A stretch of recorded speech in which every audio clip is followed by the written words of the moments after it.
You are listening to the USDN on the DSPN.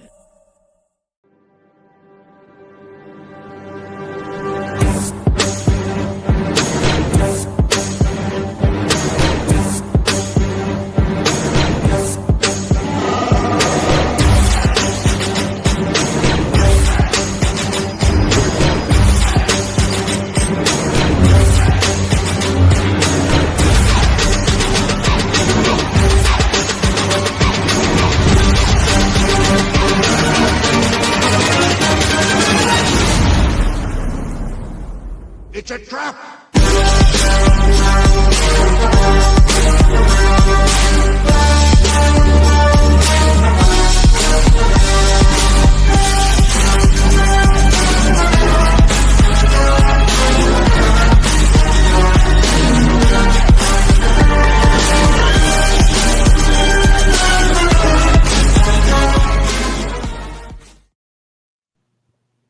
Man, had I known, I would have had my Darth Vader mask on ready for that. That was very rad. I appreciate it.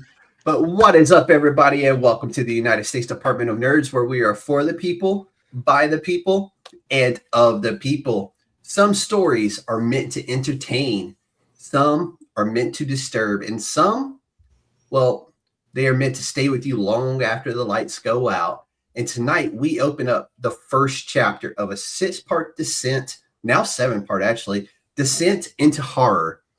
An anthology built by creators who don't just love comics, they live them. From punk rock roots to printed pages, this is where AHA begins. Tonight we kick off something special. A 6-part anthology spotlight series centered around AHA. Simply put, a horror anthology. Currently on Kickstarter here very soon, actually. And joining us to launch it all, Kris Mendoza of CHK Comics. You may know him as the Lone Box Punk and Punk Rock Chris. That's how I know them. That's how I follow them for probably almost 2 years now. So, ladies and gentlemen, the Council of Nerds is now in session. Kris and Chris, welcome to the USDN finally. Here we are. Thank you. We made it, man. Thanks for having us. Yeah. No, this is awesome for me. As I told you before the show, man, y'all were two of the guys I looked at when I went down the indie comic route to see how y'all were doing it, and how y'all were conducting business. And I was like, that's who I want to be like right there when it comes to this. And then maybe just crank it up to just a little bit more. And that's how we find ourselves here today. Our mutual friend with Duke Electric. You may know him as the man with the pink suit, known as the most handsome man in the world. If you ever looked upon his face, your head would explode. And he says it's not a true story about him, but we all know. We all know. We all know. That's why I only look at him through a screen. I don't. Dude, yeah, you have to be safe. Safety first, really. Yes. But let's start at the beginning, fellas. So every project like this has a moment where it stops being an idea and it becomes real. Where did AHA come from? So it kind of started as a throwaway comment. Being 100% honest, I do almost weekly live streams on my Substack at Longbox Punk there. And Kay and I had submitted to a handful of different anthologies, and I had submitted to a couple on my own, and it was just not working out. And I was like, man, we're DIY. Like, am I clear to cuss? Oh, yeah. Just don't string a whole bunch of it together to where I can potentially make money off of this. Perfect. I was like, dude, fuck it. Like, let's just do our own. Like, we should just do our own anthology. And I just kept going and kept talking about whatever I was talking about at the time. And I ended my live stream and I looked at my phone and I had a text from Kay and it said, bro, we should absolutely do our own anthology. I was actually going to talk to you about that. What are we waiting for? Let's go. And I was like, Sure. Yeah. Okay. I Yeah. guess we're doing it. I mean, it's not your first time making your own comic. You've had one other before this, right? Yes. Yeah. Yeah. Yeah, we So- successfully kickstarted our the ash can of our comic called Barricade Brigade Oh, last year, which he's gonna show off. I like it. It's got that Rick and Morty feel to it. I like it. So we're familiar with creating together. We've been creating now for almost 2 years. almost 2 years. So I'm glad he remembers dates. I'm the typical guy. I don't remember any dates. He's the lovely lass that remembers all of the dates for me. I'm just good with numbers. Kev, what's up, dude? Thanks for Do y'all know tuning in. Kev? I don't. Kev will be on the show, I think, in May. Okay. I think it's May. Yes. Either April or May. I can't remember which, but great dude over there doing his own thing with his own comics. He's got a podcast himself. So, As we all do. But yeah, we were familiar with like making comics and creating stories together. And so it was just a matter of, well, what do we like? Where do we go from here now that we have the idea? I have it on my face. Apologies, Kev, because we're already connected though, because I just like to support as many indie creators as I can. same. So that's kind of where AHA came from. I'm gonna tag you in. You need to talk more. How could I do more when you took the floor like instantly? That's okay. I'll let y'all fight it out later. We can Lover fight. squirrels, man. Lover Yeah. squirrels. Exactly. That's all it is. The great thing here is April, there we go.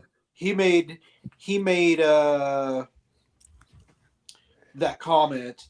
I had already started like I needed to just take all these short horror stories and put them together in an anthology, and it's just mine with a storyteller. So I already had a storyteller. So we've got this fucked up marionette that looks like Mr. Rogers that carries around giant scissors.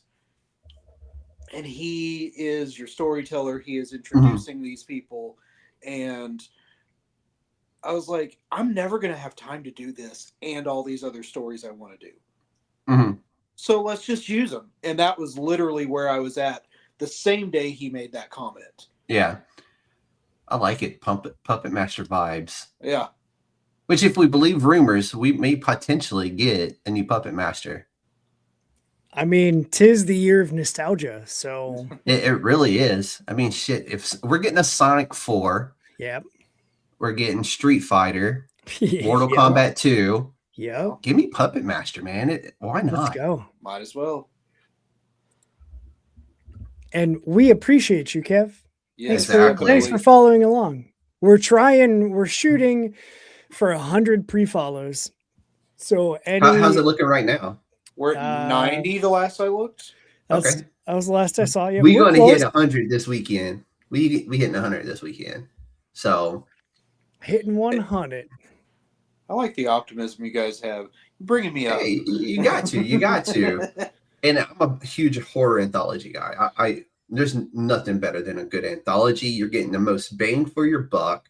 Yep. Mhm. And if it's horror related, cool. That's one of my favorite seasons is September, October, when all the good horror anthologies come out from everybody at the local comic shop. And why not? You know, Yeah. I'm like, just here's my money. just take it.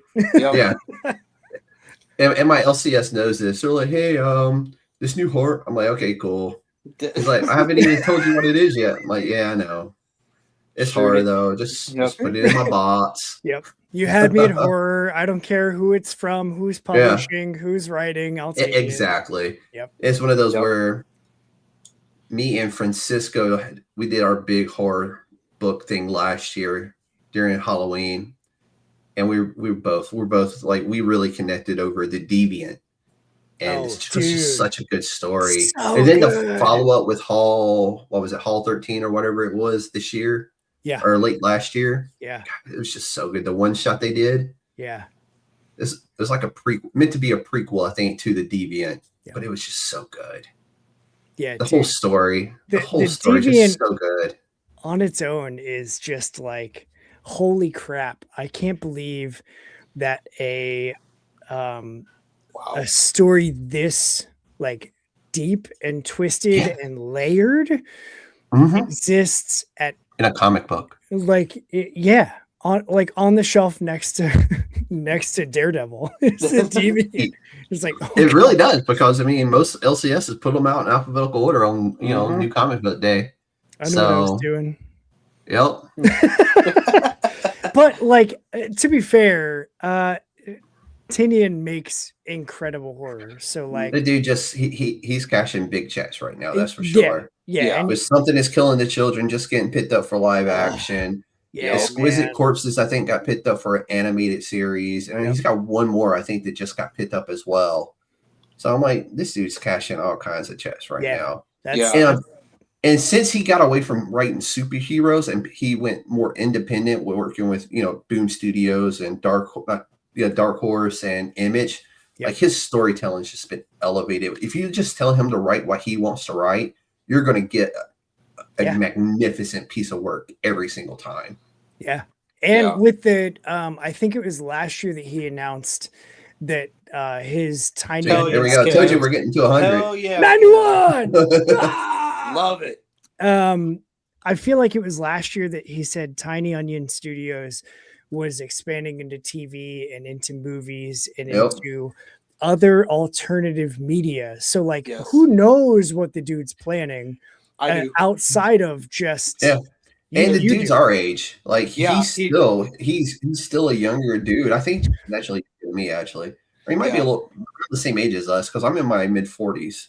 So they're kickstarting the card game Exquisite Corpses next. Well, how they're actually writing the comic book is through the card game. They're literally playing the card game to determine which killer dies next. Yes.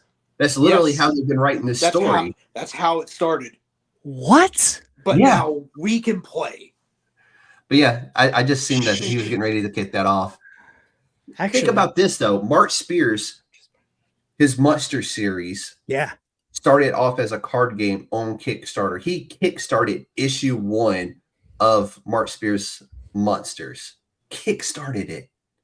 Dude, it's insane. And then the Keen Spot picked it up. They were like, this dude made how much? And they were like, hey, Mark, we made a mistake, man. Can we get in on that? We'll produce it. We'll take care of everything, man. And ever since then, that book has been like blowing up. Yeah. The winter bads, the polybads, the Halloween polybads. And I'm a huge fan of Mark Spears' work, especially his villains. Like, he doesn't do heroes well. Like, you can tell what he likes. Yeah. And heroes aren't one of them. Although his Holy Trinity he did for Absolute Batman, Wonder Woman, and Superman. Beautiful connecting covers. Beautiful. I feel like he is the Alex Ross for Monsters. Yes. Like, yes. Yeah. And I'm here for it. Yes. All the Give way. me all of it, please. I probably have 2 short boxes of just his monster stuff. Yeah. His villains. Just his work. Just Mark Spears.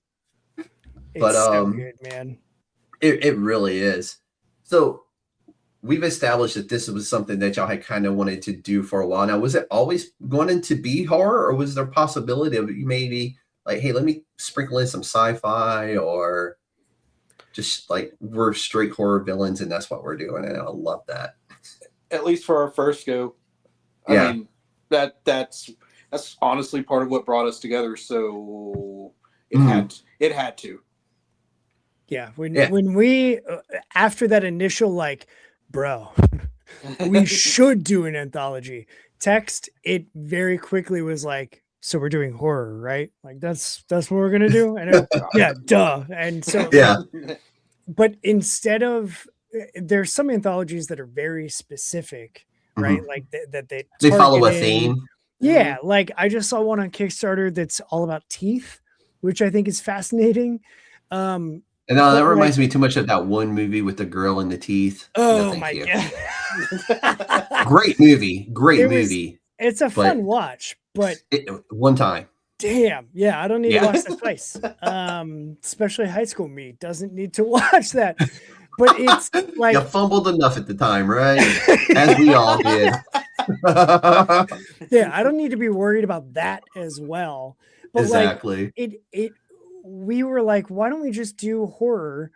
And instead of doing like, let's do horror of this specific subgenre, like just do body horror, just do schlock gore fest, whatever. Like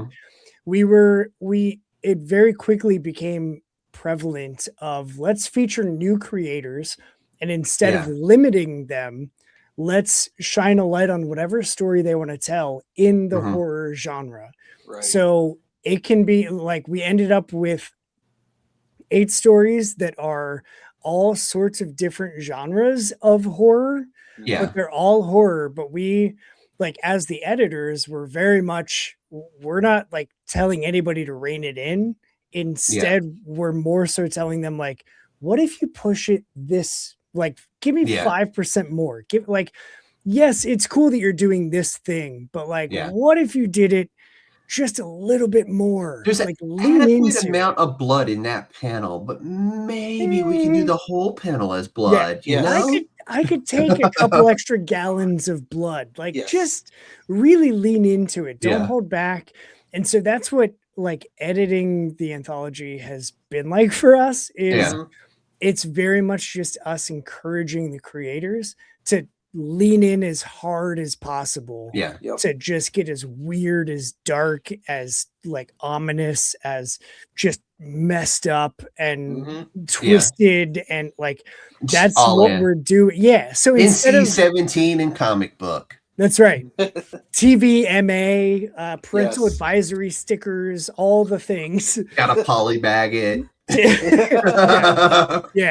Cover the cover of it with just like a giant warning label. Dude, the covers are so cool. And they really are. And then the stickers themselves are really cool. I was like, when you sent the covers over, I was like, dude, those were all the artists. We literally were just like, have fun. Yes. Go. Yes.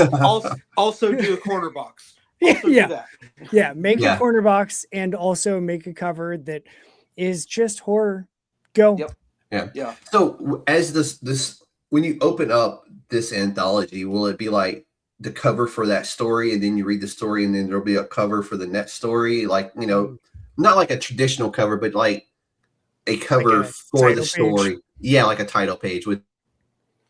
So you know, there are some stories where people have put a title block into that first page, but really our storyteller, Roger, I got super creative with that name.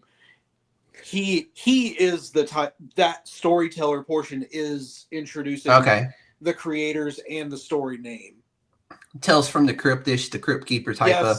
Okay. Yes, I always love those types. Those types are just so fun. And the fact that he's a marionette is just, they're fucking creepy to begin with, you know? Yes. I'm still working on his panels, and I'm literally about to draw him, and I've thought about this. You're gonna love this. So this is breaking news exclusive. There we go. He's cut his strings. That's where he got the scissors, is cutting his strings. He at one point ends up fed up with the partygoers, and we were gonna say he digs out his hair. I told Kris, but his hair's wood. But he can pull those strings out and take out giant chunks of wood while he pulls those. So that's what that panel is going to end up being. Yeah, I like it. I like just weird shit like that. Just like it shouldn't make sense, but it's a comic book. It makes perfect sense. Yes. And that's what's great about it, right? Yep. So let's talk about y'all real quick. You both describe yourself as Agent Punks making comics because you love comics. Dude. And I love it. Like I said, I'm following both of you for some time now, and like I always enjoy it when I can catch the shows or I come across it in my feed or something. I'm like, hey, let me see what he was up to. So it's, for me, it's fun. I've enjoyed doing it. Like I said, like you were one of those guys where I was like, who all is doing this that I'm looking down this road? And you were like the main one. And I'm like, oh, we could have a niche all to ourselves, basically. And when you look at it, I'm like, we do have a niche almost to ourselves. Yeah. And then we have pop-ups sometimes, you know, the Yep. guys like, and I love to see them. I really do. Yeah. Because it's the guys that pop up like, hey, I'm starting a podcast. If you want to come on, you know, all indie creators, man, y'all come on. I'm like, hey, man, cool. The niche definitely could use one or two more bodies to spread the love around because your boys are tired over here. And I love it. Love it. I want you all Only to so much we can do. Exactly. Exactly. I mean, if I could do this every single day, I would do it every single day. But man, it's hard. I've already lost all the color in my hair, in my beard. Yeah, I have this white. Yeah. I remember when this was actually black too. Mine was red at one time. Mine was red, so I used to have this glorious red beard. I never got to enjoy it, but I had it. But yeah, I mean, we get the pop-ups, man, and I always enjoy seeing them pop up, and then they're gone. Yep. I'm like, what happened to that one guy? Dude, it takes so much dog-headedness, stubbornness, stubborn. of just like we're stubborn. I'm gluttons for punishment. That part. That's indie comics in general. Yes. And we're all type A's, you know, and we're all just like, but hey, I like that, but hey, but what if you did it like that? Yep. If I was doing that, exactly. I'm not gonna tell you how to do it, but if I was doing exactly. Yeah. It is like 2 days ago when I was talking to Donald, I was like, dude, I don't like the way this comic book ended. He's like, well, where did you get to it? I was like, I got right here. He's like, oh, dude, there's 2 more pages. He's like, the folder just didn't update. You got to go back and finish reading it. I'm like, oh, thank God. I was like, I was so mad at you, dude, for the way you were ending that book. He's like, no, that's on me, dude. He's like, that's on me. The folder didn't update with all the panels in. I was like, oh, thank God. He's like, I appreciate you telling me. I was like, oh, I was going to tell you, dude, because I wasn't happy. You're going to hear about it. I'm like, I needed at least 2 more panels, or at least 2 more pages of panels there. He's like, oh, no, they're there, man. He's like, the folder just didn't update. I was like, oh, okay, cool. That's outstanding. Yeah. But so the Agent Punks making comments, that's definitely a mindset, man. How are you taking that mindset of the punk rock culture and the DIY mentalities and just applying that to now a whole anthology series? And really, you brought in all kinds of creators from different walks of life. You got some Canadians, you got Australians, you got some Americans sprinkled in there. I mean, you really went out and got a fantastic cast of characters to work on this book with y'all. How, walk us through that, man. Like, how did y'all pick and choose who y'all were going to bring in on this? Do you want that? Do you want me to take that? Hey, either one. Well, I'll start. We had a super secret grading method. Secret. That was extremely mathematical and logical, as in highly detailed. Had zero. It was arbitrary. And, imaginary numbers involved. Yeah. Yes. Don't give away the goat, man. We did. We had 68 people submit to this, either as artists or as writers, and not a one of them was bad. Yeah. That's the thing that kind of blew our minds. Is all these. Did y'all advertise it in the Facebook groups? We did. Oh goodness. Ish. We definitely hit Threads. Okay. I replied to one Reddit post, which that's never a place that I'm going to normally go talk. You're a fucking brave man. I know. Dude, listen. He was in Reddit. Unscathed.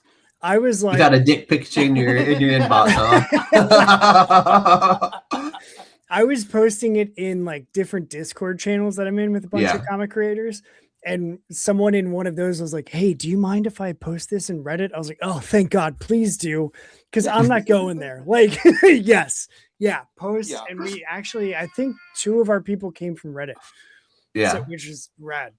Yeah. No, that's really cool. And yeah, dude, Reddit's one of those where if I have a very weird question about something, I go to Reddit first because it's going to be there guaranteed. Yep. It's just getting out of there without a dick pic is the problem, you know, because you're walking away with at least one. Yep. Yep. You didn't ask for it, but you're getting I just wanted to know how to unclog my drain, and now I have exactly. Yeah. Yeah. That's not going to work. I'm not going to use my wiener to unclog the drain. No, exactly. Thanks, Reddit. Yeah. Yeah, it was basically just canvassing social media. Yeah. We were posting in Discords and stuff. And then I did the amazing thing of I take December's off like completely, and I unplug and disconnect from everything. That's the last 2 weeks of December for me. So like in the first week of January. Okay. Yeah. So like the 2 weeks in when we were like, hey, let's do submissions from like mid-November through the end of the year. And then we posted everything and I sent Kay a message. I was like, oh, by the way, I don't do anything on social media on December. Remember that? And he was like, shit, that's on me, isn't it? Yes, it is. Yes. And it was. And so he got posted. He did a great job. And posted. But yeah, we had 68 people submit. That's a lot of people, man, to weed through. There's a lot of people. It's insane. We golly, I can't even remember. We weeded through artists because I had gone through the artists on my own while he was still on sabbatical, and had a few ideas on who I would really like to see in there and where I would like to see them. And then basically, once we went through the people that submitted pitches for stories, we had set up the artists for sequentials as what type of things do you like to draw? And between what the pitch was and what the artists like to draw, we were able to marry these that's really cool teams together very easily. We had one switch with Minaj and oh golly, I can't remember who the other writer was. Yes, that was the one switch we had to make artists on. Yep. And that was honestly for the better, I'm sure, but yeah, it was so minor because both artists were great. It just was a slightly better fit. So let's walk through this real quick, man, because we got you two together. We got Duke and Miguel, Chaz and Tony. Travis, and I'm not sure who he has with him. He's one of the cover artists. Yeah, that's right. He's one of the cover artists. Then we got Minaj and Lucas. And then Evan, I think, is doing his own, right? Yes. Yep. And was there any? We just added one more, which will be, I think, Jasmine. we went 16 April with Jasmine and her artist. Matt Madden. Okay. Yep. Yeah, after this, shoot me an email so I don't forget him, and I get somebody like shoot me a message randomly going, "Hey, I'm the guy. Can I get that? Can I get the code to the show?" Yeah. Like, what? Who are you? Yeah. I just don't want to forget. But after this show, yeah, definitely shoot that to me. That way I can get him in there because I got the memory of it. Like what? Yeah. Yeah. Yeah, and then so Kris, Kay is actually doing a story written by Von Fox of Hourglass Comics, and then I wrote a story, and Alex Clark is doing the artwork on my story. So, and like I met Alex at a convention last year, and we immediately were like, we should be making comics together. And he was like, we absolutely should. And he's a one-man show on his own story. And so like it made sense to work him in here because he just had the his solo story that he had done. And so we were like, yeah, like people kept asking, well, what does new mean? Like, I'm a new creator. I'm like, bro, you've got a bibliography. You are not new. Like, you are on IMDb, sir. GTFO, my guy. But yeah, like there were some that we would have loved to work with, but because we were so adamant about, nope, it's new creators. So if you've Yeah. got a single like series that you've written or done the art for, and maybe a anthology appearance, cool. Yeah. Right. Anything more than that, like Mhm. you're not new, you've got the experience. And Yeah. so we were looking really for like our own peers. Mhm. Yeah. And we were very clear. We did 2 like Zoom calls with all the creators, and half on one call and half on the other. And we were like, listen, we're figuring this shit out too. Like we're not, we don't know how to make an anthology. Yeah. To be clear, we're figuring it out. And Yeah. we just want to be transparent. And they were like, cool, okay, great.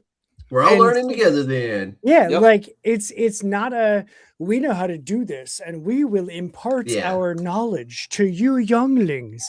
It was nothing, like we're all doing this thing together Yep. because we just want to make rad comics. Yep. And so like that's what we're doing That's better together. in life, man. That's Everybody's the, all in. It's been I couldn't ask for any better or different experience other than not having life get insane for one of our creators. Shout out to PJ.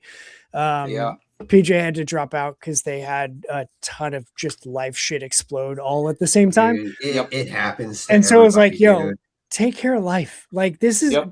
comics are going to be comics regardless of what you have going on. Yeah. So just take Hey. care of your shit and we'll Aha be here. Volume 2 will be here before you know it. That's right. We'll be here, man. Like this isn't the only time we're going to do an anthology. Yeah. So Yep. yeah. So it like that's the only thing that I'm like, yeah, I wish life wasn't crazy for PJ because Yeah.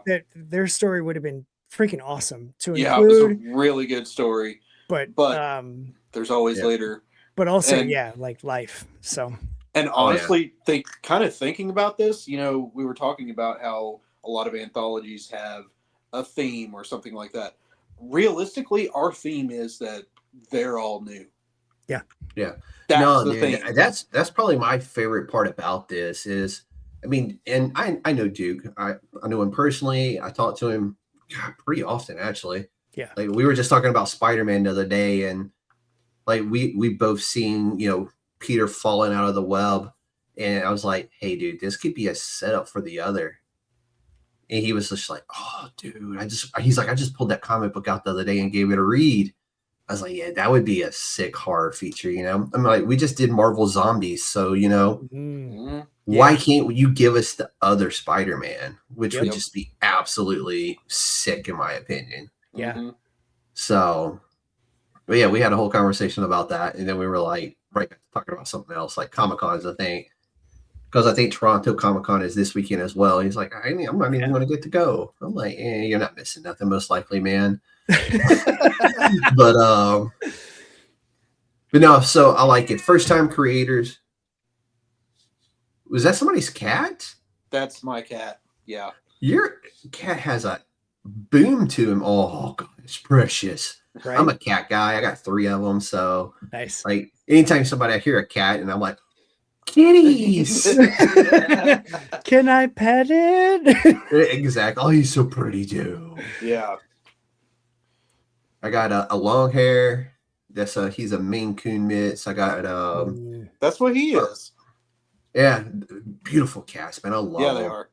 And my daughter just found some calicos the other day, and she's like, "Can I bring it home?" I'm like, "No, I got 3 of them."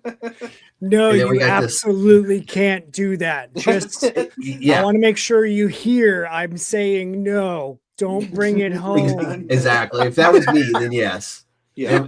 We got this. We got a 19-pounder over here. Oh man. That was the last one she brought home, and he's not fat either. He's just a solid boy. Just big. Just a big old cat, man.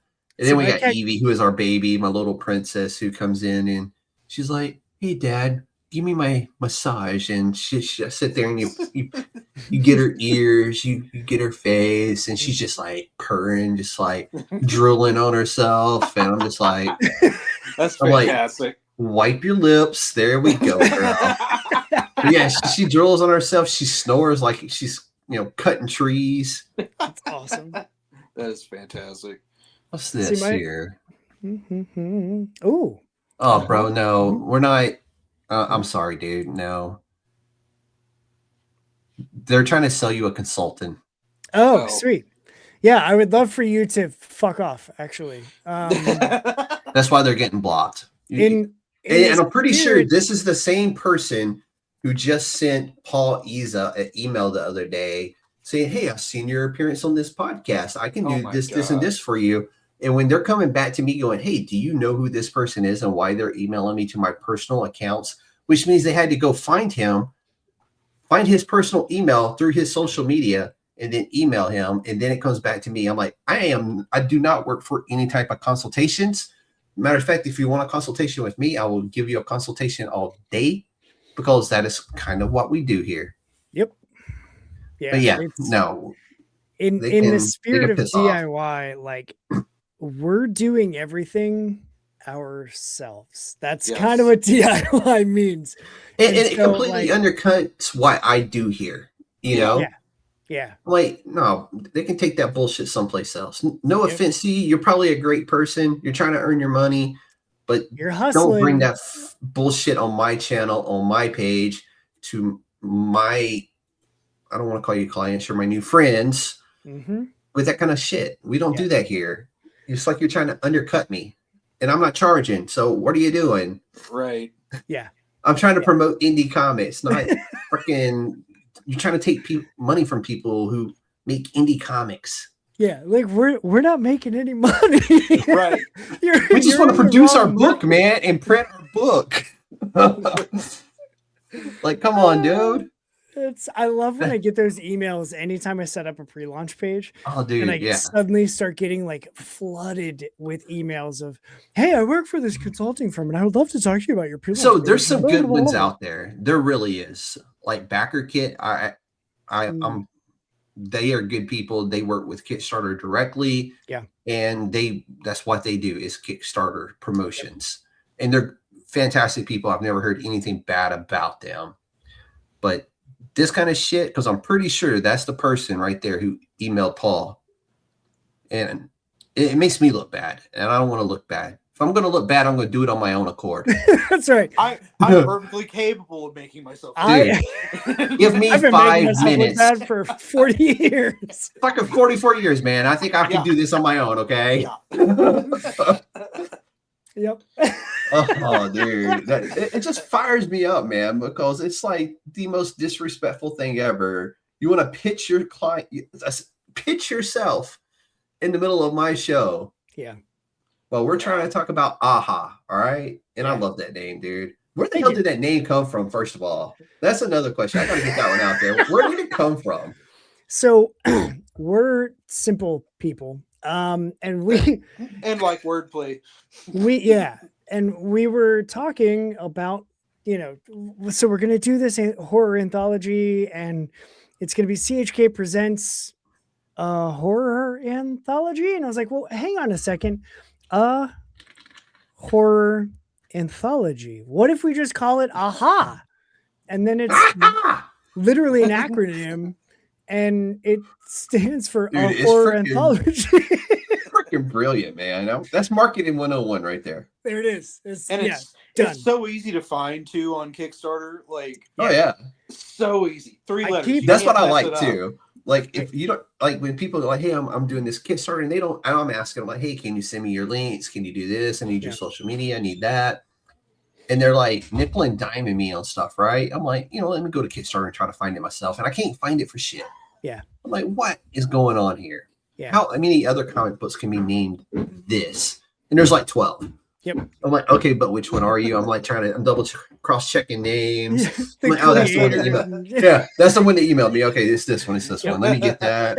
Yeah. And I'm copying all their links. I'm like on Blue Sky. I'm like, are you on Blue Sky? Since you don't want to tell me nothing. Okay. Oh, hey, look, there he is. Yep. Copy and paste that. And I'm like, be forthcoming with details. That's all I'm asking. Yeah. Every Like- time I search Kickstarter for AHA, we most recently enough, if you include the exclamation mark, we're the third project that comes up. If you Yep. don't, we're the fourth. Kind of crazy. There's 4 of them. Yeah, but like that's the thing. None of them are named AHA. They just have AHA in Okay. another word. Yeah. the title. And so for some I reason, think there they come up is first. like one novel that's got aha in it. Well, I'll say my Dr. Doofenshmirtz reference for later then. What? I only have 2 nickels, but it would be a very strange coincidence. That's Oh, the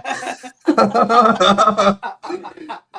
There Chris is with a another. K knew where I was going. You lost me there. Come on, man. Dr. Doofenshmirtz. Absolutely. Yeah. Phineas Dude. and Ferb, my guy. Yeah, man. Okay. Come on, we got to get you up on some Phineas and Ferb, man. If you haven't watched 101 Days of Summer Vacation, then you're missing out on your life. That's a great one. Apparently, I'm missing out on my life. You are. We got to fix that. We definitely got to fix that. So all this, They're the triangle-headed ones. yes. Yes. Well, one of them, yes. Yeah. Great. Don't ask me which one, but yes. Because I can never remember. They're essentially like children Jay and Silent Bob with Okay. an annoying sister. Got it. Yes. Got it. They The don't have classic, Rosario Dawson. classic cartoon. But they had Me Now Win, I think, at one time doing a character voice. Really? Yeah. Okay. And they get All some right. in. I think who does their theme song? It's Oh God. Bowling for Soup I from was gonna say, is it Bowling Ohio. for Soup? Yes. Yeah. It is. I've heard the theme song at least because Yeah, I've Bowling for heard them Soup. do it. But yeah. Yeah. Which For sure. Plays to just tie like this Simple Plan in, does Scooby Doo. yeah, they do. So Bowling for Soup had a comic book very briefly, and it was written by Von Fox, who's writing the Yep. comic that Chris is illustrating in Aha. So Yes. Dude, just I to love it. What a perfect full circle moment. circle I and- like it. bring it in, Yeah. back to the sales pitch of we have really good people creating comics. Dude, that's awesome. Yeah. And Bowling for Soup is Alexa Bliss's favorite band. Yeah. And Because we were talking Alexa about Bliss wrestling is before the my show. favorite And where's she from? female wrestler. Columbus. There you go. It's always fucking Ohio, man. I swear. Yeah, man. Yeah, man. Everything comes back to Ohio. And like, I don't know if Some this is degrees. I It's don't know like if the 9 degrees. Oh, wait, was it 9 degrees of separation for Kevin Bacon or whatever? uh, Only we can pick out the Kevin Bacon and put Ohio. what's your degree of Kevin Bacon? Because I'm guaranteeing you, remember. I'm gonna make it even lower right now. Why do you know him? Yeah, I'm gonna change your life. So I have a doubt degree. that. I have a kid in college in pre-med, okay? That's my life-changing event. I have a daughter in nursing in college. So Hey, there you we're go. basically the same. Exactly. So my degree of Kevin Bacon is 2. So Oh, nice. So now your degree of Kevin Bacon is 3 because you know me. So when I worked at my local theme park in the character department, I was Scooby-Doo. And one of my dude. cohorts worked in movies and costuming, and he worked with Seth Green. Like, he was Seth Green's personal dresser in the movie Mhm. Airborne, which Okay. was shot in Cincinnati. Yeah. Like inline skating, because we're the city of 7 hills. Literally, the city is surrounded by hills. And so Airborne was shot here, and so he worked on that film, and Seth Green was in a movie with Kevin Bacon. I don't remember which one it was, but I remember this because I remember that made my degree of Kevin Bacon 2, because I'm 2 degrees away from him. Mhm. So now you're 3 degrees because you know me and I know Donnie, and Donnie knows Seth Green, and Seth Green works with Kevin Bacon. So you're welcome. Boom. Now you can put that on your resume. Okay. That's going, dude, first line. Well, maybe the second line. 'Cause the chairman Yeah. is the kind chairman, of important. The, But the now, Jeff, 3 the degrees away from- chairman, 3 degrees from Kevin Bacon. exactly. That's- yeah. Priorities right there. You could make it sound like a martial arts belt and be 3rd degree Kevin Bacon. Oh, I have a Ooh. Kevin Bacon. Everybody has degree to start doing three. that now. Yeah. Everybody has to start doing it that way now. I like that. Mhm. So does that mean your 3rd degree of Kevin Bacon is more impressive than my 2nd degree of Kevin Bacon? Ooh. Ooh. Because doesn't karate go up? Karate goes up. I know think that it because I had does. to go all the way to second degree black belt. I'm playing golf over here, my guy. You're playing golf, but you can still say second degree hidden bacon. I have a degree of bacon of 2. Boom. There you go. There you go. You could be bacon. You could be bacon squared. Bacon squared and We you're could be bacon, bacon cubed. Yep, there it is. Part 2. Part 2. For do with an X. Because Yeah, exactly. French. So It's no wonder the French hate us. Sorry, that's a weird tangent to go on that I don't need to no, go dude, on that's right now. perfect, man. I love that kind of stuff. Like nothing's getting cut from this episode. I love it. Yeah, just let it all ride, man. Oh, dude. 9 times out of 10, I do it that way anyway because of the way I structure everything. But this one is kind of off the rails, and I love it. We're just gonna let everything ride. Hi, Welcome to our world. I have ADHD. Exactly. I can't help it. You have to. That to some degree, we all have something like that. Oh, But for otherwise, we would not be doing this to ourselves every No. week, Yeah. multiple times. So how did when you were putting this together and you were deciding the order of these stories, did y'all try to make it like cohesive, or was it just like we're gonna make this as random as humanly possible, and it's just gonna be like, hey, this story's kind of mild, and then the one in the middle is kind of like, oh, what the hell did I just read? And then it's like, oh, here's a soft version for you, and then it's like. That would have been the smart thing to do. Take a cue from Nirvana and Loud, Quiet, Loud, but we did not do that. We didn't do that. No. We just kind of put them in Just an total order that we fucking thought. chaos. Yeah, we kind of were like, There was it was super secret, mathematically logical. You were rolling a d20 to determine where they went in the book. Listen, just because I have a D20 right here doesn't mean anything. I knew it. I called it. Let me reach into my drawer. Let me just stretch to my over desk shelf that's right out of view. Shout out to Sean Sunday for having a custom D20 with his Brain Beast Studios logo as the 20. Cool. Anyway, yeah, no, the only like order wise, the only thing that I was very intentional with was like, I don't want either of our stories that we're involved with being first or last. Yeah. Like, I don't want that because it's not, the anthology is not about us. We're taking part in it because we're also new creators. Yep. But like, we don't want, this isn't like a self-service hand job. Like, that's not what we're doing. Yeah. So that was the only intentional thing that we did.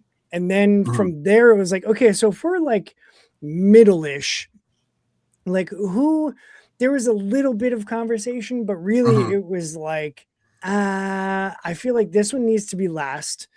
I feel like this is a good first story. And then if we fill us in the middle, then we can, cool, they're third. And so it was very much that there was a highly scientific method to how we put the order together. You rolled a D20. We rolled a D20. That sounds cooler. That sounds cooler. Yeah, especially in the environment we work in. If you're rolling a D20 to determine the order, you're doing it right. That's right. That's right. Yeah. Yeah. We didn't, besides our placement in the anthology, the rest of it, we were like, whatever, we can write the Roger pages to make whatever makes sense. Yeah. Yep. How many pages is the book going to be? Last count was, we don't have a hard number. We don't have I've actually taken the time. Numbers. Yeah, you have. Yeah. Without a thank you page, we're looking at 79 pages of print. Oh, nice. So you're definitely going to get the bang for your buck on this one. Yes. Square bound, digest size, because everything the CHK does is digest size.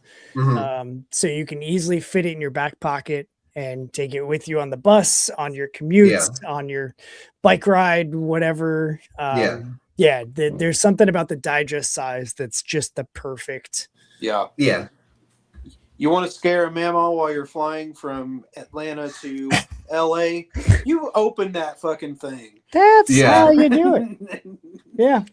Dude, no, that's what's up. And I think Duke did one of those as well. He did an ash can of Greg. Okay. Yeah. Because it's got the embossed USDN approved logo hidden in it. Oh, nice. Oh, that's cool. Yeah. So everybody gets it. It's like, hey, use it how you want to use it, but this, your USDN approved. Yeah, I got the whole stamp. I send it to you. It's a thing. Hell yeah. That's rad. That's gonna go in AHA. So we'll make sure. It's definitely a thing. It's out there. People get it. It's real. I'll show it to you. I like that a lot. I might steal that. It's how I close out. It's how I close out every single clip I do. It's every single show I do. You watch till the very end, and the stamp comes down, and stamps it USDN approved. That's really cool. That's right, man. Yeah, it is. I like that a lot. So this thing has gothic horror, some psychological thrillers, sci-fi, and just some straight up nightmare feel. Like there's some stuff in there that I've seen that I cannot unsee, and I never want to unsee it because it was just like, ooh, I've never thought about that one before, which is wrong to think, but it's like, that's really cool. I've never seen that. And if it's a horror movie, I've probably seen it. But that was a new one on me. And it's, which I'm talking about too, the cover where he's like slicing through and there's some spine showing. I was just like, ooh. Yeah. Like I like that one. Yeah. Yeah, and that's the cool thing about having 3 separate cover artists is like we picked each of those artists based on their pitch submission, and it was like, you just have fun. Like something horror is all we require. The medium, the subject matter, the perspective, the look, that whatever, like totally up to you. Just get fucking weird and dark and scary and creepy and eerie, and that's what we got with all 3 covers. And so like there's no primary cover. There's no like, oh, this is the standard cover and then this is the it's like, no, we have 3 letters. So we have a cover A, we have a cover H, and we have a cover A ! Oh, dude, I like that, man. And like that again, you go back to marketing 101. That's marketing right there. Yep, that's right. I know a thing or two because I've worked a job or two, but like it just or 13, whatever, it doesn't matter. So it's just a matter of whichever one calls to you, do it. And if multiple do, we have prints of just the artwork of the covers. And if I can get a hold of Yosefa and say, hey, can I get the original artwork for your cover? I would love that. Because she like hand painted that. It's insane, dude. It's so good. Yeah. And I'm a glutton for paying a ton of money for shipping from Israel. But like, I want that cover art. Yeah. And so if she sees this before I have a chance to actually connect with her directly, can I just buy that from you? Because I want it. I want her, like, it's so fucking good. And all 3 of them are excellent, and they're way beyond anything I could have possibly imagined to come up with to give direction for.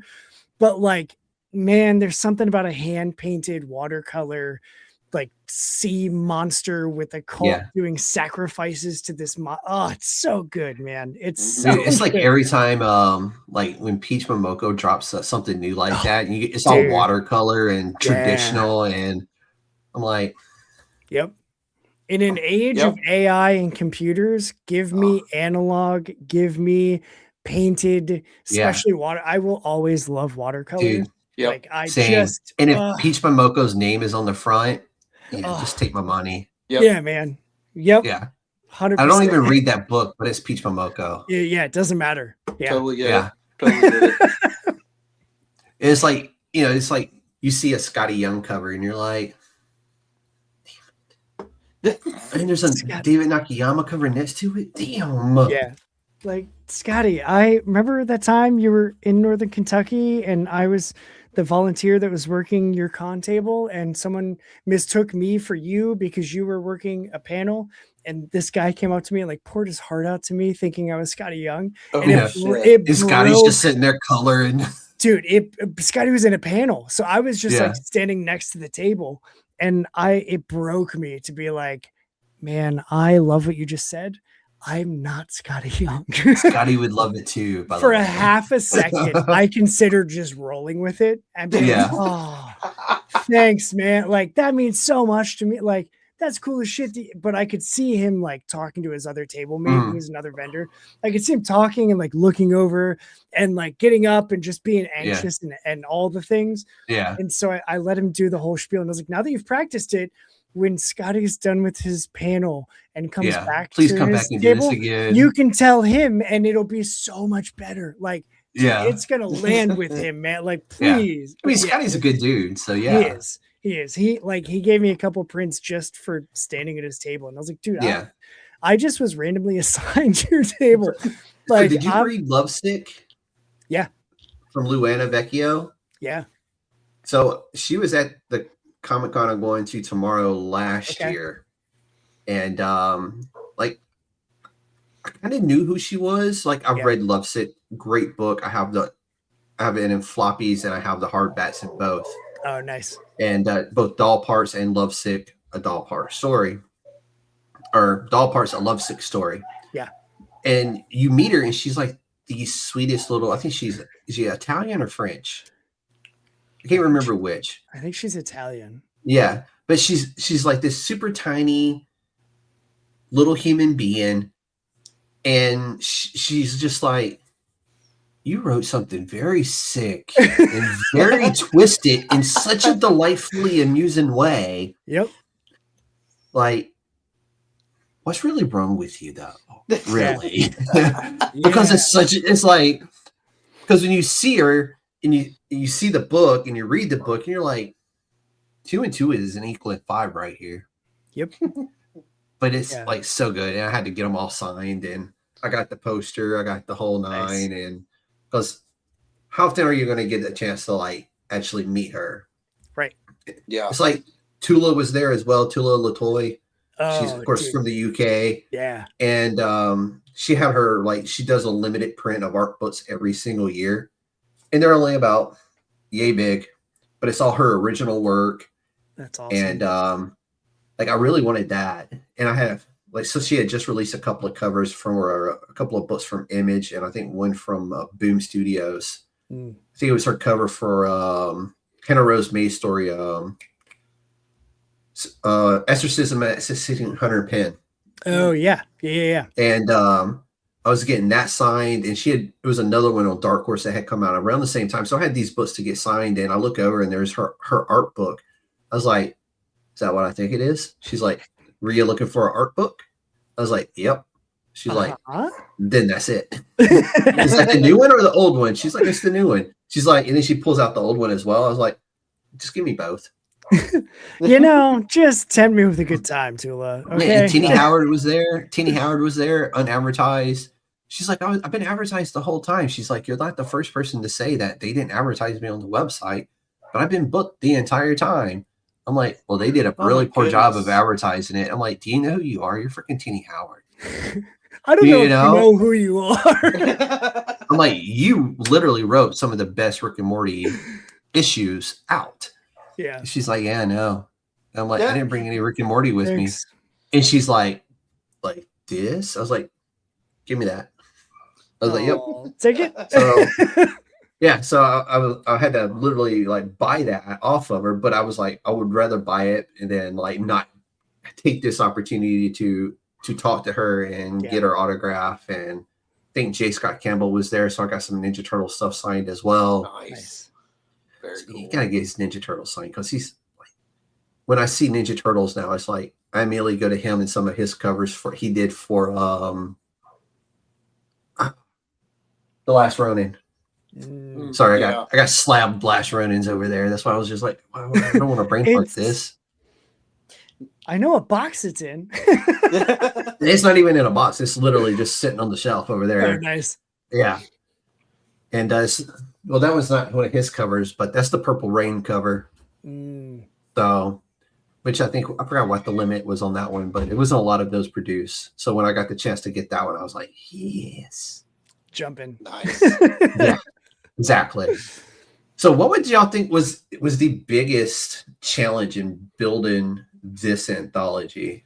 I mean, I know you weeded out 68 people in to make this book, but yeah, it had to be something else in there that just was like, how are we going to do that part? I mean, it just feels like making our comic. Yeah. Like it's yes, there's way more of us than just the two of us. Yeah. But it's all the same stuff. Like we still have deadlines that we created that we are following and everybody else is too. And like we're still communicating with each other and the rest of the creators. At we're still creating a Kickstarter page for all of these tiers with images and all the things. And like it just it's the same, it's just more. But it also doesn't feel like it's crazy. Like I haven't felt like it's a ton of extra because I'm putting in the same amount of work doing it, because I treat creating comics like it's its own job. So that I can flip into business mode and be like, okay, so marketing wise, we need to come up with social posts. We need to make sure we're posting the campaign link and pre-launch and getting on podcasts that are gracious and excellent enough to host us. And we need to get the word out there. And how do we talk about it in real life people? And how do I encourage the creators to talk about it as much? That's been the part, if anything, because we're working with brand new creators. Like some of them, this is their first story ever to be published. And so it's a lot of like, I can't expect them to have the same understanding that I do, having done my show for 3 years, talking to Kickstarter comic creators regularly. Dude, you learn a thing or two, right? Yeah. Like I can't not think about indie comics without also thinking about all of the other stuff that goes in. Like you can't just write the script, send it off and be done. Like, yeah, I made a comic. No, you did the easy part by writing it. Now you have to market and promote and produce and talk about and get it in front of people and convince people that they need to buy it and find a printer, all the things. And it's just, for me, it's a lot. Like I'm in a very unique position where I have a very large network of indie comic creators. And so there were some people that I was like, hey, you've done anthologies. What do I need to be thinking about? Like, how do I approach like, how do I temper? How do I have realistic expectations? How do I manage all of this stuff? And then when it came to printing, it was like, well, I know a guy that works for this place. And so like, we can talk to him and maybe he can hook us up. And he did. And so like, cool. Now we've got a printer and, hey, we want to do this piece of swag. How the hell do we do that? I don't know. Let's just Google it. That's like, to your point earlier about like, how do we bring DIY into making comics? It's not being scared to ask questions. And it's 100%. Like if we need a vendor for making something, like, let's just figure that out. If I can have access to making buttons at my library, how does that work? I don't know. Let me just email the library and they'll figure it out. And now here I am about to go tomorrow for my third session to make more buttons. Like it just, you just learn by doing. And I talk about it a lot on my show with other creators of like, the only way to make comics is to start making comics. Like you're never going to know all this stuff before. There's no perfect time, just like kids. There's no perfect time to have kids because it's always a cluster cuss. Oh, dude. It's always something new. Like there's no book that can prepare you for a battery up the nose There's no book. Bead. Yeah, like you can't. There's no way to prepare for it. So just No. do it Yeah. and figure it out as you go. And part of Yeah. that is being humble enough to be like, I don't know everything. Like, And can I ask you a question? You know, yeah, that's why I always tell people, I'm like, if you have questions along the way, yeah, I've learned a thing or two along my way as well. Yep. You don't talk to as many creators as I've talked to and not Right. have learned a thing or two. And I know Bruno, we were talking about Bruno before we Yeah. went live. Yeah. He has some really great stuff out there on his it's not a Substack. It might be a Substack, but he's got like lessons learned that I will send to people. They're like, hey, you know, I got these questions. I'm like, I got the perfect thing for those answers. I will send it to you as soon as we're done. Yep. And I just send them those links from Bruno's website or his Substack of just like, hey, here's my lessons learned from doing so many Kickstarters. Yep. And it's like brilliant stuff. And it's like, it's simple, but yet you probably haven't thought about it. Yeah. It's And then there's so like so he's learned a lot of stuff, and he does a new article almost every time. He has like some more lessons learned. He builds off of it, you know. So they're constantly being updated. I think he's up to like part 3, I think. Nice. It's like, And that's what I send to people. You can't know what you don't know. Right.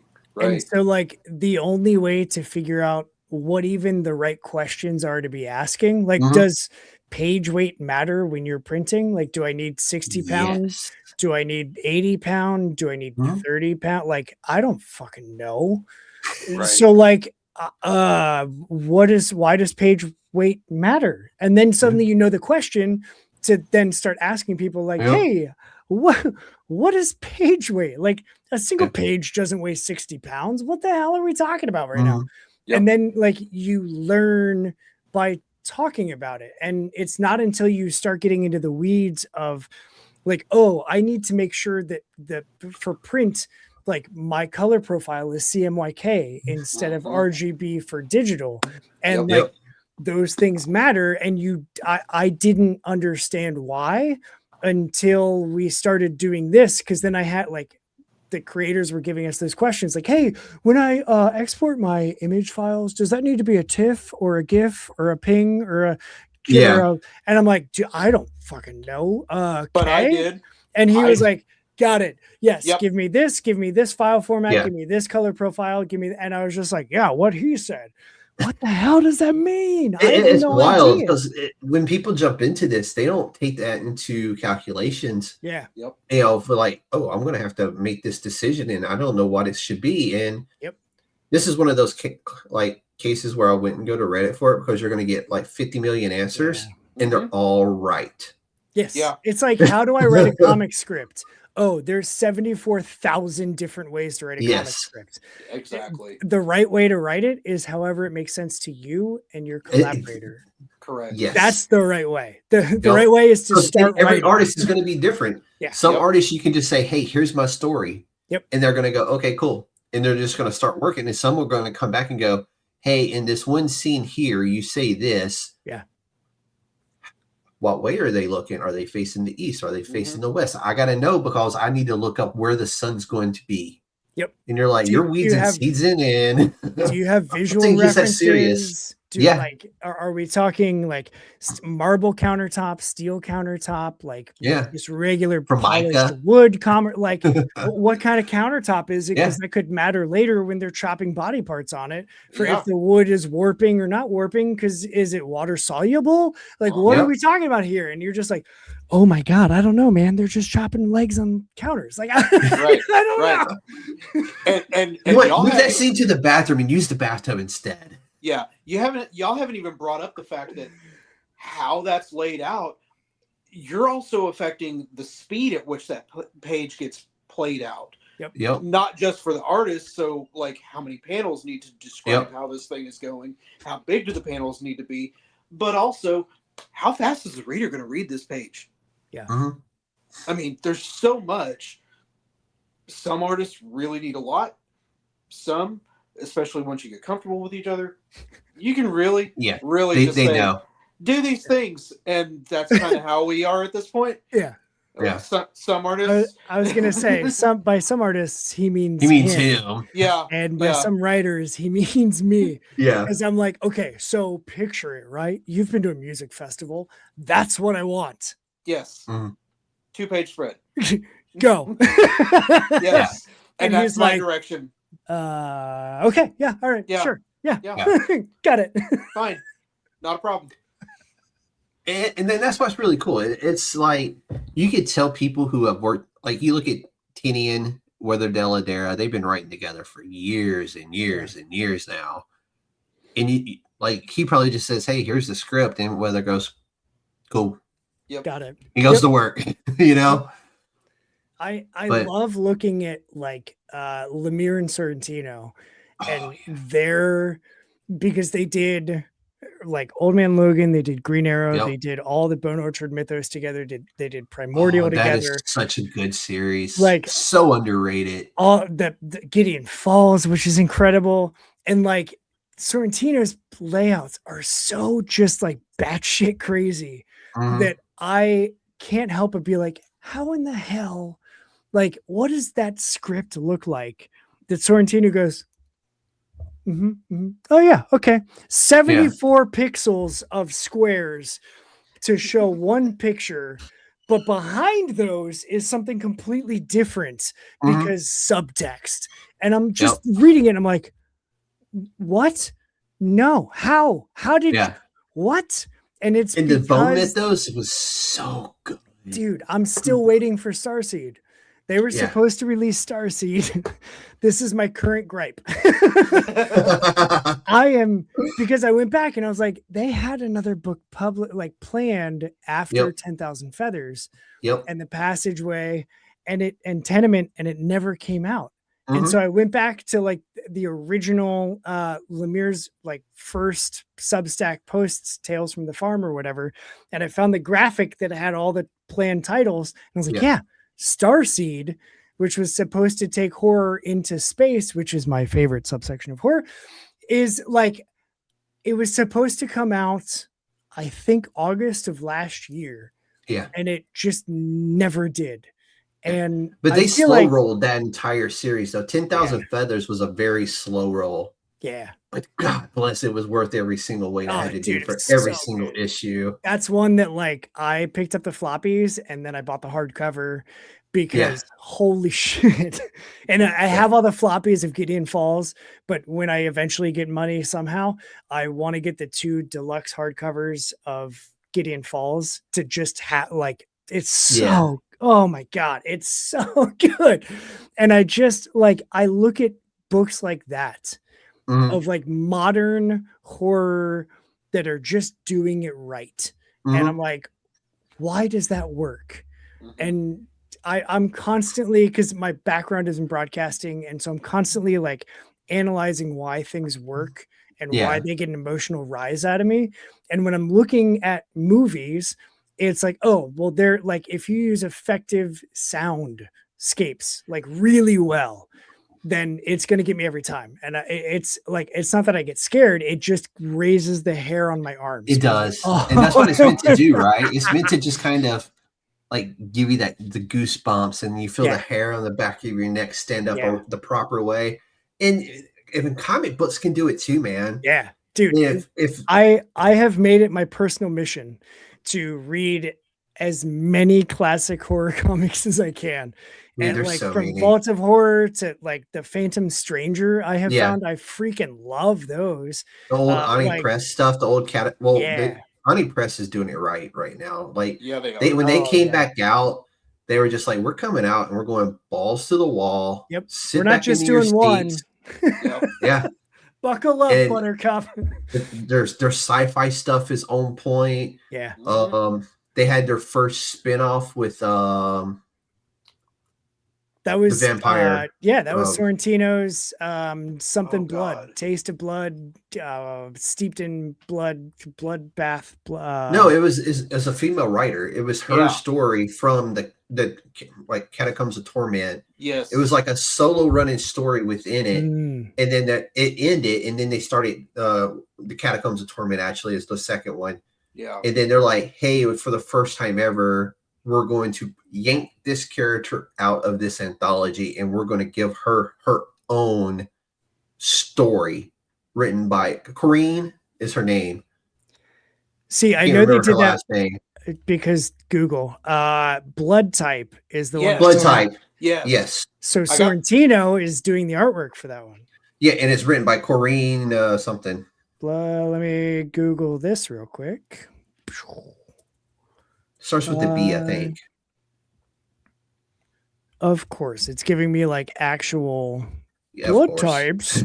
Oh, negative. You're gonna have to get very specific on that. Ani Press's blood type book.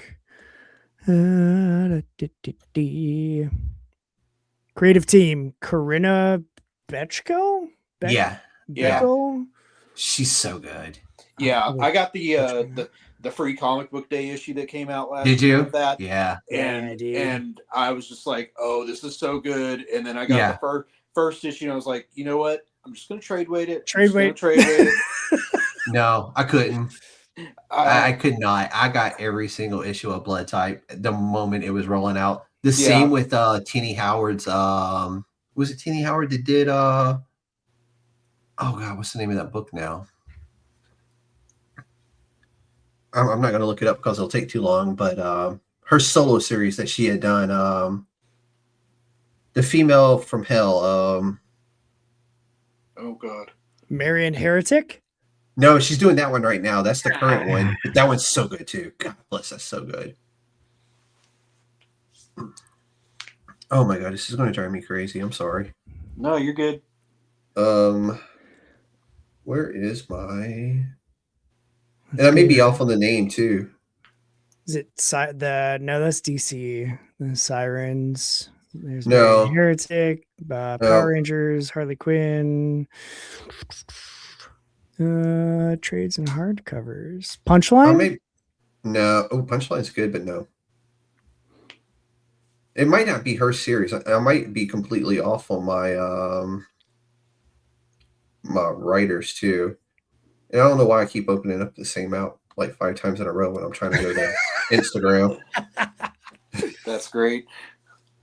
Why does my finger keep clicking the wrong thing? This segment brought to you by Horror Comics and Indie Comics. If you like fresh new voices, check out Aha. It's an anthology full of nothing but fresh new voices. I like your in the thinking Indie Comics right now. community. We're just killing time as the chairman finds the Tini Howard thing that he's trying to find. But this is what we call show business, folks. It's all about smoke and mirrors. See, you're paying attention to me and forgetting about you remember, did you watch there we go. The Netflix series, the Archie spinoff, Sabrina? Yeah. That's one of the main bad guys. Like, what was her name? Oh God. Oh shit. It's related to Hell. She was like, yeah. I can't remember her name to save my life. Lucifer Morningstar? Lilith, the girl who did Lilith, the comic book Lilith comic book. Corinne Howell. There you go. Her. Corinne. Yes. And now I can't even remember what we were talking about in relations to her. I don't either, but that was from Vault. Oh, and all those covers are red, black, and white. I like these covers a lot. So this series almost didn't get made. It got messed up and had to go back to reprint. And I was so scared that they were just going to cancel it because they messed up so many issues. Oh my God. But they got it figured out. They got it reprinted and back on the shelves. But it was like, oh, thank God it's back, because it was just such a good book, you know? Yeah. And it's like she's trying to get back this book from hell in order to help herself get back to hell. Oh, that sounds cool. But she can't actually take the book herself. You know what I'm saying? Oh, yeah. So she's got to get awesome. That. Yeah. Very cool. And the person who has the book, she is also helping to learn the book. So it was such a good story. And I was just like, oh, thank God it got made. And as soon as the final issue come out, and then when they announced the hardback was coming out, I was just like, waiting. There it is. Mine. Indubitably, sir. Yeah, it's like Geiger and all the stuff from Dude, Ghost Geiger's Machine. so good. The moment it hits trade paperback and the moment it hits hardback, I'm just like, mine, mine, mine, mine. Just skipping through the comic book aisles. Just Dude, yeah. Like, oh, Jeff Johns has something new. What's he got? Yep. So this freaking Jeff Johns, he's put together like this amazing. He pulled a tinny in on the other side, right? Yeah. So it's been great just watching those guys like put all their stuff together, and it's all one big collective world of storytelling. Like they own their own work. They're imaging within image. Yeah. Yep. They're doing OG Image on the Image imprint. Exactly. It's insane. Yeah. But let's talk about some of these stories. You got the Hangwoman, Hits the Moon, Pete's Meat, which is, God, I love that title. And then Artifacts. And Pete's Meat is the comic cover we were talking about earlier. That's the cover for that one, I believe. And dude, Pete's Meat's the story I drew, actually. Oh, is it? Okay. Yeah. Travis did throw in inks on that, and when I was showing the art after I got it colored, him and Vaughn both were like on the page where it starts to really punch. It's only a 4-page story. They're like, that's fucking gross. Dude, it's awesome though. When he's looking at that can, it says Steve on the front of it. I don't remember what name's on the front of it, but it's just like Pete's Meats, and it's like Tom. Yeah. Like, what's it say, Tom? Yeah. Just enjoy your food, son. Don't think about it. Just eat. Yeah. Just eat. Exactly. So I had a question on here about what ties all these together, and the only thing that's tying these together is still new creators. Yep. New creators, and then in the book itself, Roger. Yes. What we're doing is Roger is throwing a death party, and all of the creators have contributed to the death party in some way, shape, or fashion. Yeah. And so it's something top secret that Kay and I are doing with. Is it going to be similar to the American Horror Story season where they're at the hotel? Where he's bringing in all the world's greatest serial killers together for a meal. That's pretty dope. Somewhat like that. Yeah, because I don't know why when he said he's bringing them all together, my head went American Horror Story. I think the name of the season was actually Hotel. It was when the first season with Lady Gaga, who was brilliant in that, by the way. Yeah, that was a great season. Yeah, and then he's like bringing in all the world's most famous serial killers to one spot, and it's just like brilliant. Yeah, so there's a price that everybody has to pay to join the death party. And that's what slowly is unraveling as the anthology goes on. So Roger has his own story. Yeah. He's not just a nebulous, like terrifying mannequin. He's got his own story that those with a keen eye will pick up on as the story, as AHA progresses. Dude, I like it. And I'm glad you're both here because I know you're both working on it. Let's spotlight the proposal. Because I know it's yours. Yeah. So a camping trip, a relationship milestone. Yep. A moment that is supposed to be meaningful. And then it feels off. What sparked this? So it's like campy Crystal Lake type of feel, but in a better way. So I've been really into like folklore and just like reading. So I'm like a tribal card member carrying of the Abenaki tribe, like the indigenous peoples, part of the Mississauga, like larger umbrella. And so as part of like my journey of discovery, I'm calling it, it's like reading into the Abenaki beliefs and the mythology that the tribe had and all of these things. And then that led me into a path of reading just other, like there's some weird shit that they believe. I mean, that's how we got skinwalkers. So, yeah. I mean, like skinwalkers are the Western, like the Apache and the Blackfeet. Like it's all from their folklore. And so it's like, well, what other weird shit is there in other cultures' folklore? And so I've been reading a ton into that anyway. And I had called Alex and I was like, listen, man, like we got to figure out, like, I want to write a story that tailors to what you want to draw. Cause I want you to have as much fun drawing as I am going to have writing. So like, what do you want to do? And he was like, I don't know, man, like monsters and just like bloodbaths and crazy, like just weird gore shit everywhere. And I was like, okay, well, I'm not into gore for gore's sake, but I think if we can figure something out, we can include some monsters, and like I'll look into some of the mythology that I've been reading and the folk tales and stuff, and I'll figure out something that we can tie into with the story. And so I just kind of like chewed on that for a couple of days, and I was like, okay, I think I figured it out. How do you feel about this? And I don't want to give it away because like we're subverting everybody's attention. Suppressing a lot of the stuff I have over here about it. Yeah. Because I have the synopsis. You sent me the synopsis of all the stories. Yeah. And I've just been kind of like dropping like some crumbs, you know. Like so I've been Hansel and Gretel in. I don't want to give too much. We're very much smoke and mirrors, street magic. Like look over here as I'm doing something over here. And so the something over here is what I'm really excited to dig into with him. And as soon as I sent him the idea, he was like, oh yeah, dude.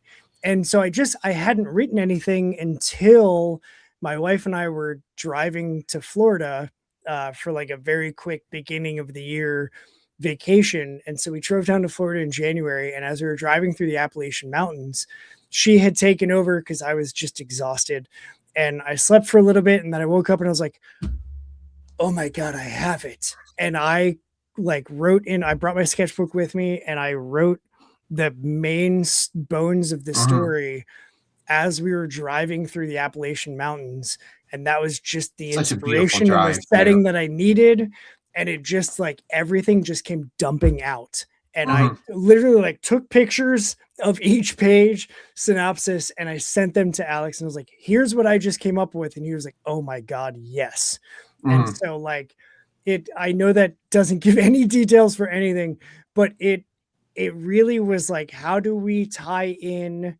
Like I think it's been established. I love horror and I read all the classic horror comics and a lot of them are quick hits and they set you up thinking one thing's going to happen and then something completely different happens.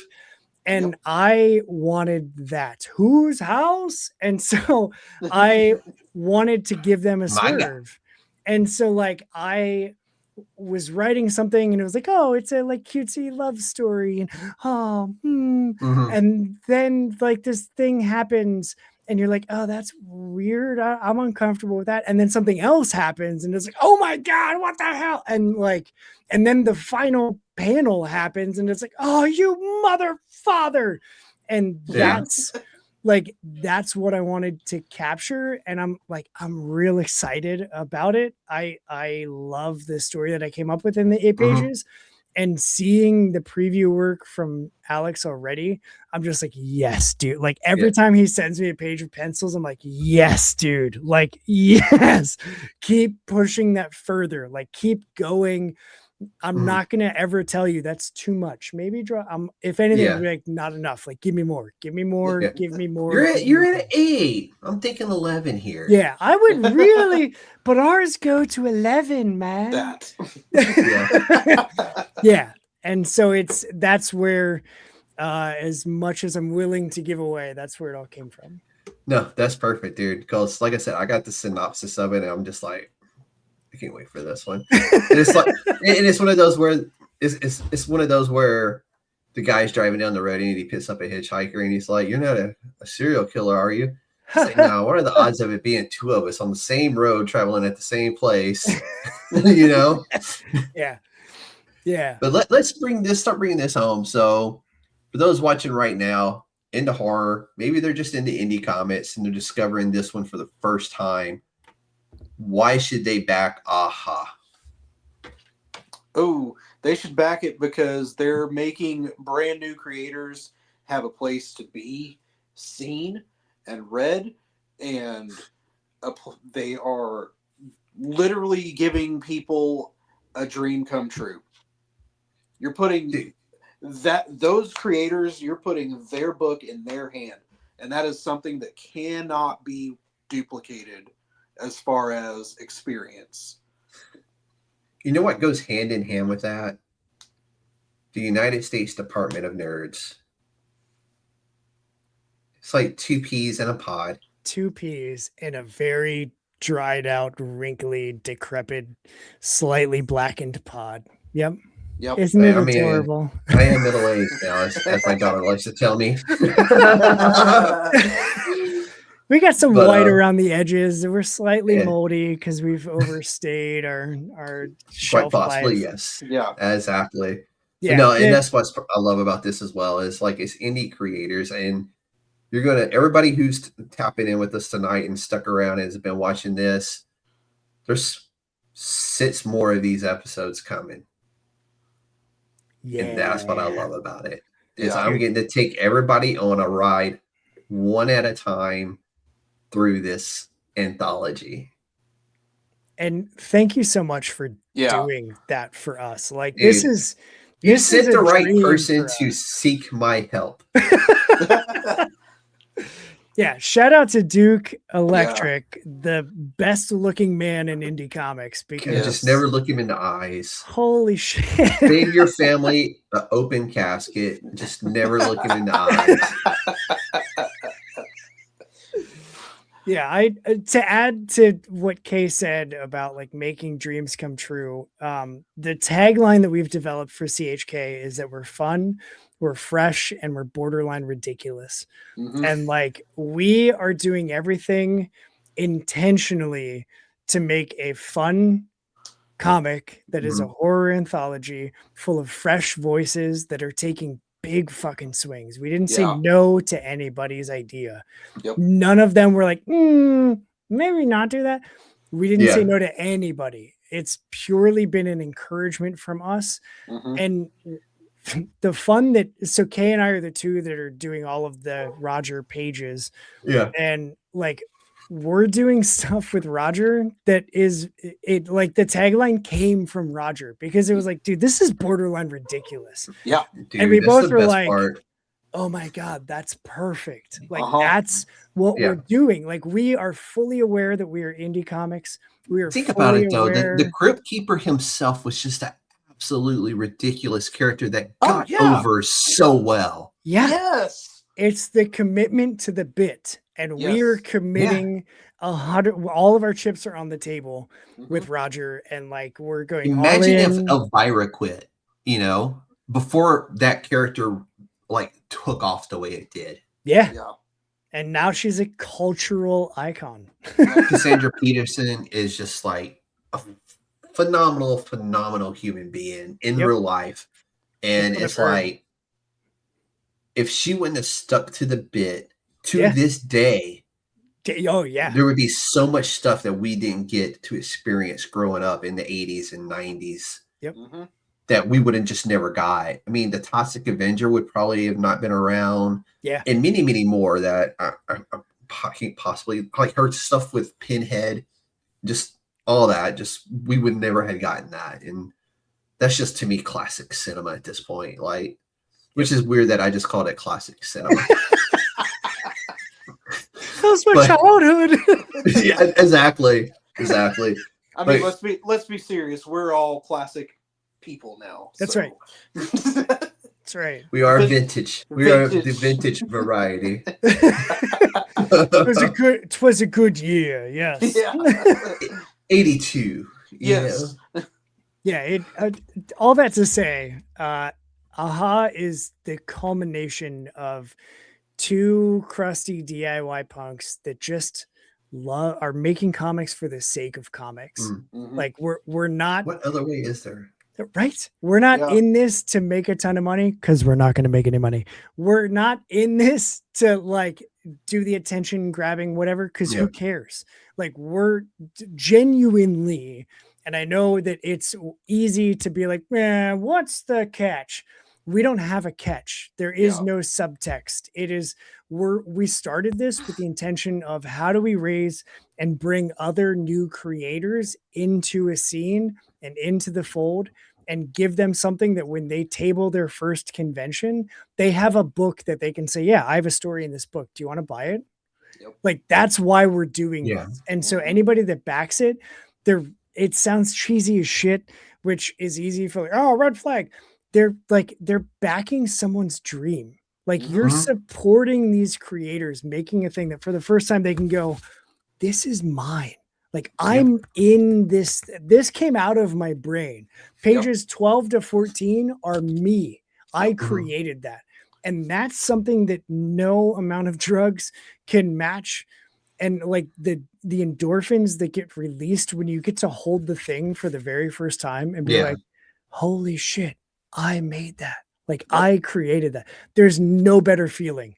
And so we are very intentionally chasing after making as much space as possible for as many creators as possible to experience that feeling so that they continue creating and they continue to just pour into making comics, making art, telling stories, writing, doing whatever. And it, like, that's how it starts, is one person says, yeah, I'll take a chance. Let's come on. I got you. You don't know how to make it. It's fine. We do. Let's go. Yeah. But so tell everybody where they can find the two Krises.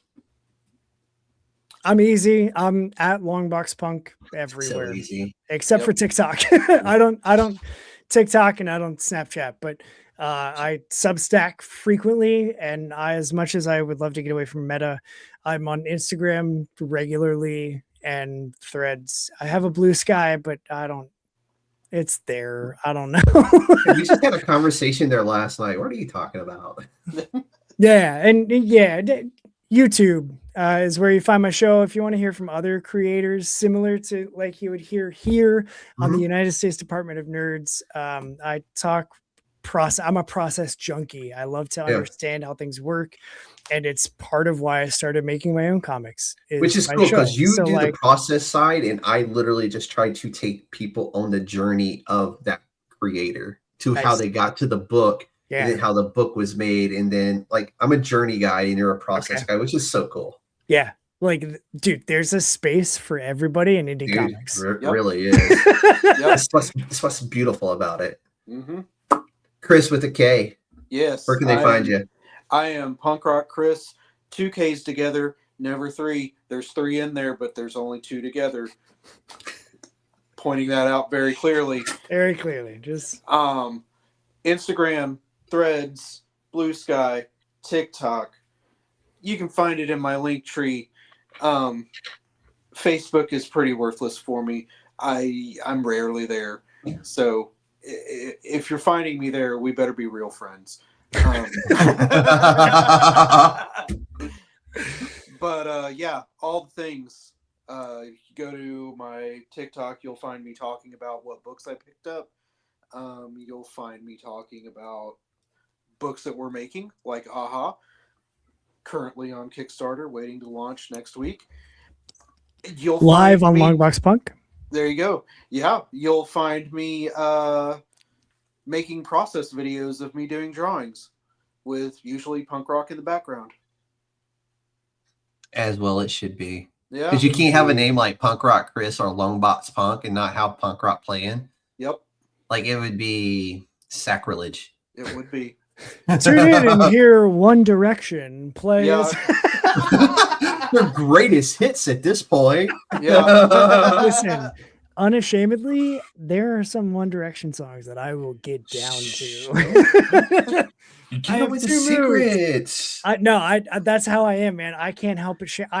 I have 2 moods. I have very punk rock and angsty and just like in your face. And then I have like bubblegum pop and like One Direction and Betty Who and Harry Styles. Like, just same.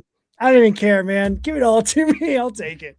I'm literally listening like, Spirit Box's Soft Spine 1 minute, and then the next minute, I'm shaking it off with Taylor Swift. Hey.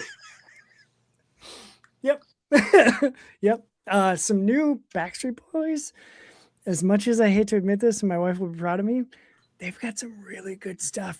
Like some of their newer stuff is like really fucking good. Wait. Are you saying Backstreet's back? All right. Shit. Yeah. And by new, I mean like whatever CD came out when they got back together like 5 years ago now. But okay, yeah. I thought you meant the song on the Verizon commercial. I don't even know what song that is. I don't watch TV, either. man. Like you get to watch TV? Yeah, that's adorable. What's that like? Well, usually I'm exhausted and I'm watching something on Tubi. Dude, There we Tubi's go. got a. Speaking of Tubi, if you like horror and like weird horror, exactly. That's what I was about to say. man, That's- it's insane. Like, If you're bringing up just- Tubi, you better be talking about their horror selection because it's Yes. fantastic. it's Yes. so good. It is. I'm just waiting for Tubi to reach out and be like, "Hey, can we be your sponsor? Like, you talk about us all the time." Tubi, hit me up, longboxpunk@gmail.com. That's how you get a hold of me. Let's work something out. There you go. Shameless. Hey, plug away. Speaking of plugging, it's time to plug this up. Yeah. We don't want everybody bleeding out all over this episode because this is just the beginning. The first step into the world of AHA, a horror anthology that's built on passion, creativity, and the kind of storytelling that doesn't play it safe. And over these next few episodes, the next one up will be the end of the month with Duke. My dude, Duke. Bring your sunglasses. Don't make eye contact. We're going deeper. More creators, more stories, more nightmares. Make sure you're subscribed so you get these notifications. There will be a long form video dropping here soon with the rest of the creators that are going to be on the podcast. Hopefully Sunday I'll drop that. If not, it'll be the day before Duke comes on. But make sure you're subscribed so you don't miss that, because this is a series you're going to want to follow all the way through. And let's get this to 100 this weekend. Pre-follows. Go hit the link. It's down in the description. Hit notify me on launch. That way you know when this book drops next week, because I, for one, have the notifications on already. Had it on before anybody else, to be fair, because I got that link months ago. But until next time, everybody, the Council of Nerds is adjourned. This has been the USDN podcast, where indie comics come to life. Y'all be safe out there.